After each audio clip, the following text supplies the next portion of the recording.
Эмбүк төлөвлөж байна. Хар хүн шувуу. Зохиолч Монгол улсын төрийн шагналт ардын уран зохиолч Сэнгийн Эрдэнэ. Өгүүлэгч Доржин Зоригтбаатар.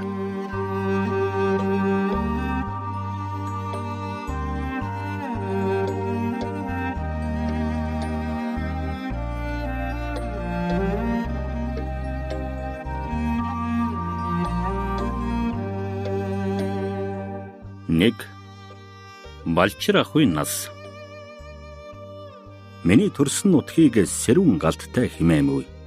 Хэнтэй нурууны ноён оргил асралт хайрхны зүүн хормойгоос зүүн хойд зүгт намсан одсон салаа салбар хөвчийн хөх уусын дундаас их авсан онон хатан ижи. Түүний дүү Балж хатан ижи хоёр голын хойд бий. Монгол Оросын торгон хил дээр баруунаас Балж голоор зүүнээс Хэрхэн голоор хашигдсан сунгар хөндийг сэрүүн галттай химээн.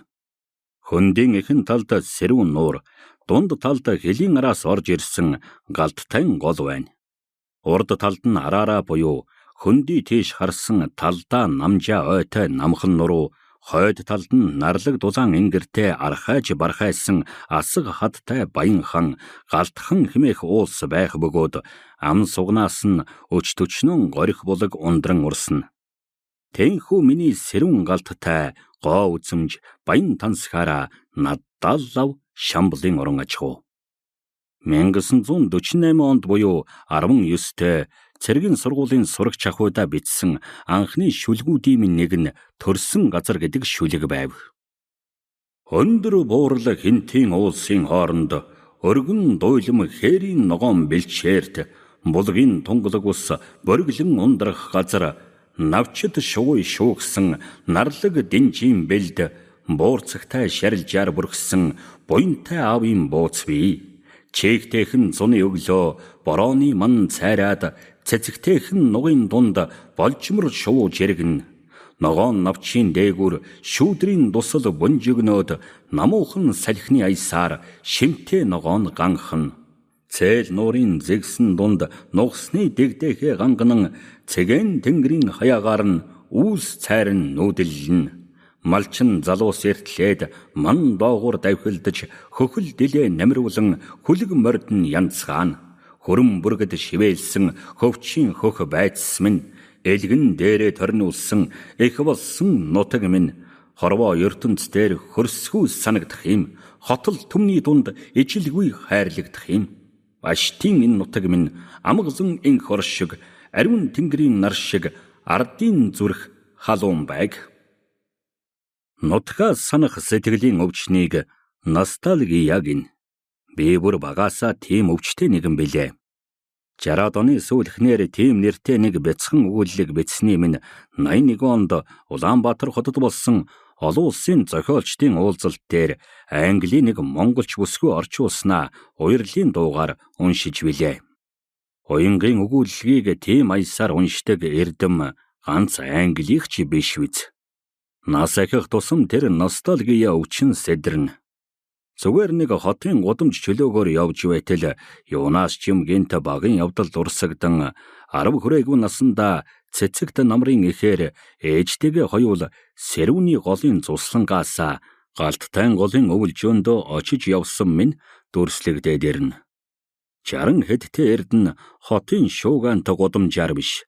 10-аадхан настай эрдэнэ ээжийтэйгээ хоёул холгондог дугуйт тэргэндээ хадуур тармуур энэ тэрхний ачаад хадландаа гарч яваа бөгөөд аавыг баривчлан мал хөрөнгийг хаман хураасны дараа үлдээсэн хөгшин шарга морь маань буурал сүлээ өргөн том хомоол унгаж хаяахан дурглаад цаг үргэлж бодол болсон ичи минь байн шүүр салдах тэрэгний дугуй уйтгартайгаар хяхнах дуулдан тэрч байтугай ногоон довын айлуудаас зүүн тийших өвлжөөний замын хоёр хажуугаар нэлдээ цэнхэрдсэн бэр цэцэг баян ханы ингрээс асгарах аг гангийн үнэртэх шиг болно. Олон машины угаар үнэртсэн хотын гудам яалаа. Хэдэн жилийн өмнө нутагтаа очоод бие тааруухан сэрүүн галттай та дугжирчихвал хотод үгснээс хамаагүй дээр Хүүхдүүд минь ирээд хүннүүгийн үеийн олон булштай баруун уулын энгэрт буулж орхин үз гэж бодсон. Тархины бор хальсны өрөвсөл гэж зүүдний цагаан унгандаа бичсний минь Пунцгийн бадарч илгэлсэн шүлэг бичиж ханын сонинд гаргаж байлаа. Багада бид тэр хүннүүгийн дөрвөлжин булшнуудын чулууг адуун чулуу гэж нэрлээд хаврын яргууны үеэр тэнд хургаа хариулж тоглох дуртайсан. Хүннүү шүннүүгийн үеэс хөгшөд өвгдийн оршсон нутаг гэж нацагдорж бичихэд дээдсийг тавьсан газар дэрнийх нь чулуу бүлээн бий гэж гайтв бичиж байлаа. Баруун уулын минь адуун чулуу хүннүүгийн үеэс хөгшөд өвгдийн минь дэрний чулуу билээ л. Хургаа хариулж нөмөрт нь суухад дулаахан байдагсан. Нутаг санах өвчин бол нүүдэлчин Монголын өвчин ч биз. Байгалийн урсад болохын чадсуу тэнхүү насан турш нэг газраас нөгөөд нүүдэллэн ёстой хадан дээр унсан ч байг унсан газар угаасан усаа дээдлэн шүтдэг бие зовж сэтгэл болин гартвал төрсөн нутгаа тэмцгээс дээр юмгүй гэдэг. Тэр угаасан ус нь их ховын дундах шувуун нүд шиг шорвгхон шар шанд байлаач аршаа мэт сандаг нь тэр цагийн уламжлал бололтой. Шүтлэгэнч байна уу, мухар сүсгэнч байна уу? Жишээлбэл бөөгийн дуудлага хэмээгчийг дуудан үзвэл ердөөл газар нутаг байгаль дэлхийн тухай яруу уянг байна. Их нутгаа шүтсэн мөнхийн дуудлага хэмээлтэй. Монгол ардын дууны ихэнх төрсөн нутгаа сангалцсан утгатай нь юуны их вэ? Хайр холд зорчинхон одогч морьтой Монголын сэтгэлээс тэр биз. Морьтой доол хайр холд явсангүй. Амин зуулгын төлөө аян жинд явна. Өргөл мөргөлөөр явна. Тэнхүү утай бээчин баруун зуу очирт суурин хүртэл зорчно. Амин зуулгын жин хөсөг хөдлөөд ч алалдах аян дайны моринд дөрөөлөөд ч явдаг л байж. Тэгээд хайр холоос их нутгаа мөрөөсөн дуулна. Миний бие дэлхийн алдарт мөрөн хатны гол Меконг Жэхүн ижлийн хөвөнд зогсчил байлаа. Дэлхийн дөрвөн их далайн хөвөнд очичил байлаа.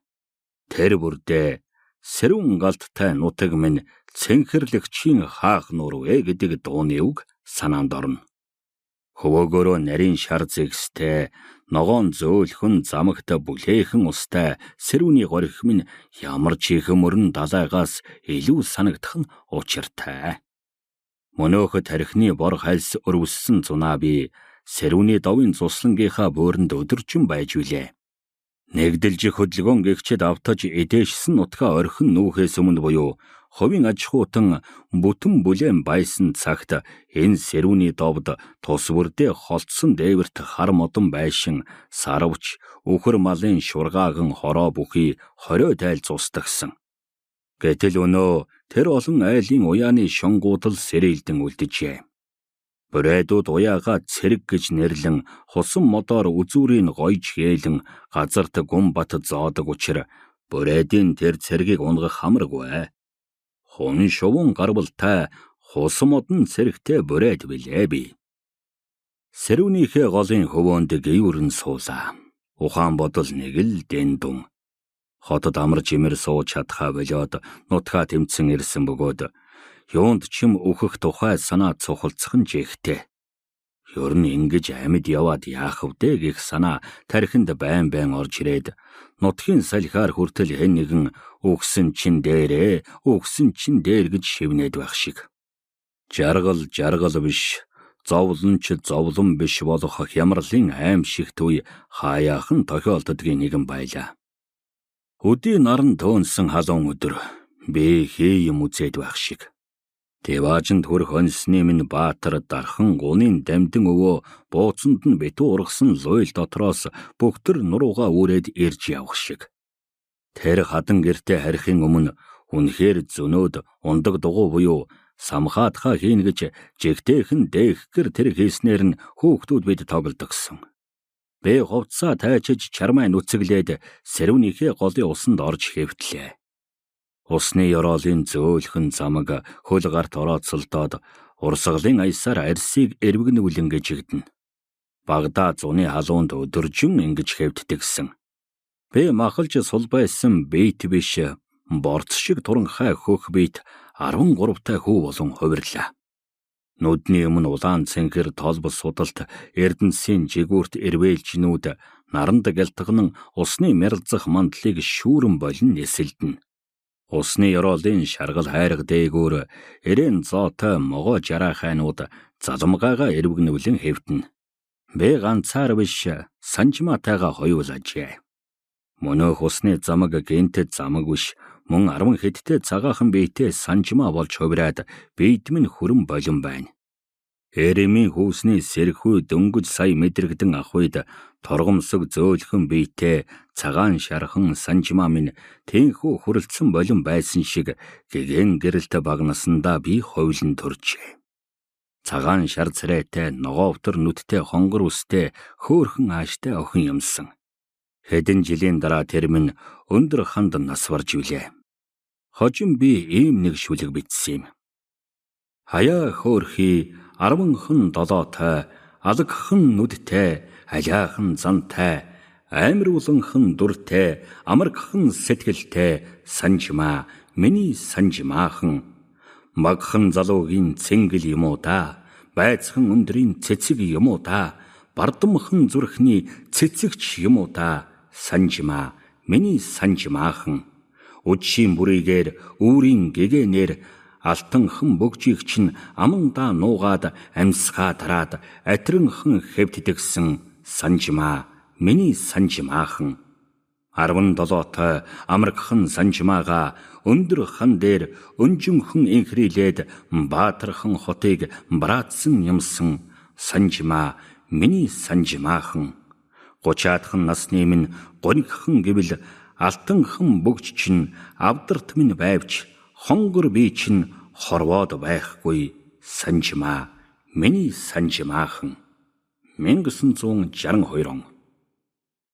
Тэнхүү сэрүүнийхээ голын усанд шунгаж баг насандаа очоод эргэж ирэхдээ ухаан бодол минь эвэндээ орж бие минь сайжирчих шиг болсон. Монголд ямар бор царайтай хар нүдтэй бүсгүүчүүд мундсан биш.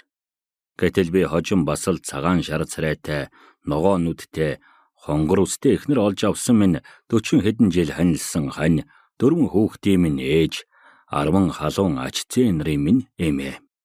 3 жилийн өмнө би эхнэрээ арай гэж нэг галттай хаа төрсөн тоонттой аваачиж хээри майханд хэд хоногтой Багада хураг туглаа хариулж тоглож байсан газруудаа үзүүлж хүүсийн минь дарсан элгэн хөрөн чулуундаа мөргүүлээд сая сэтгэл амарсан. Эхнэр харнилахтаа хотод ирж өссөн болоод нутаг санах өвчин байхгүй. Хөөхд ач нар цөм хотод төрсөн. Ёроо хотын төрх тасагт төрсөн хүнд бидний хуучин ойлголтоор унсан газар угаасан ус гэгч ариун нандин зүйл үгүй бөгөөд миний төрсөн хот гэдэг ойлголт биеийн бийж хэлээ.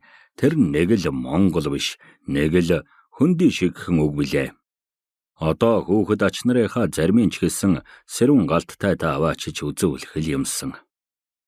Сэлдээ цагаан сэрүүн галттай минь ядмагхан яруухан насны минь ялдамхан хайртны минь ягэрхэн өвгдий минь ясаа тавьсан өлгий.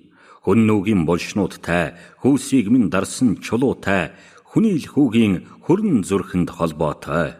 Хүрээд очихын цагт хүндхэн гунигтайч замагтайхан бүлээн горихны загас жараахан танил шиг үхийдэ гэхэд байгдэ гэх шиг үнэн хүү шамблын орон минь.